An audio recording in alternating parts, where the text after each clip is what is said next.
बिस्मिल्लाहिर्रहमानिर्रहीम। अस्सलाम वालेकुम वरहमतुल्लाह। दोस्तों, हकीम हाफिज़ मोहम्मद शहज़ाद की तरफ से अल शिफा health care tips YouTube channel पर आपको खुशामदीद कहते हैं। मुफीद तिब्बी मशवरों, घरेलू इलाज मुआलजे और आसान तिब्बी नुस्खों के लिए हमारे अल शिफा health care tips YouTube channel को सब्सक्राइब कर लें और बेल आइकन ज़रूर प्रेस कर लें ताकि नई आने वाली मालूमाती वीडियोस का नोटिफिकेशन आप तक पहुंच सके। दोस्तों, आज हम आपसे शरबत बादाम का एक बेहतरीन नुस्खा शेयर करेंगे। उसके अज्जा आप पहले लिख लीजिए। 250 ग्राम गिरी बादाम आप लेंगे जो रात को आपने भिगो देने हैं और सुबह उसका छिलका उतार लेना है। 100 ग्राम मगज़ तरबूज लेंगे, इनको बहुत अच्छी तरह ग्राइंड कर लेंगे।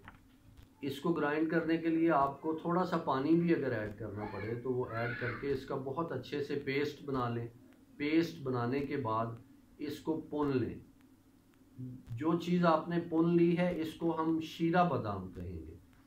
भून लेने के बाद उस पेस्ट को दोबारा ग्राइंडर में डालें, थोड़ा सा पानी ऐड करके इसको बहुत अच्छी तरह से फिर ग्राइंड कर लें ताकि जो इस पेस्ट में अज्जा मौजूद हैं उनको हम हासिल कर सकें। ये पेस्ट आपने अब भून लेना है बहुत अच्छी तरह, और ये पेस्ट अब किसी काम का नहीं। अगर कोई जानवर घर में मौजूद है, बकरी मौजूद है, गाय भैंस मौजूद है, तो ये पेस्ट आप जो बचा है ये उनको खिला सकते हैं। जो पानी आपने हासिल किया है शीरा बादाम, इसको अलग से रख लें। 3 लीटर पानी लें, इसमें 3 किलो चीनी ऐड करें और इसका शीरा बनाएं। अब ये जहन में रखिएगा कि जो शीरा हम बनाने जा रहे हैं, इस शीरे को आप शुगर सिरप के तौर पे अलग से भी नोट कर लीजिएगा कि जो हमने 3 किलो चीनी और 3 लीटर पानी चूल्हे पे रखना है। इसको बहुत अच्छी तरह से पकाएंगे।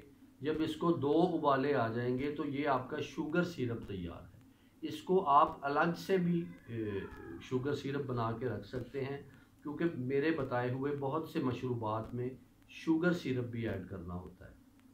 अब जो शुगर सिरप आपके पास तैयार है, इसको जब दूसरा उबाला आता है तो दूसरे उबाले के वक़्त इसमें आप डालेंगे अरग गुलाब की 1 बोतल।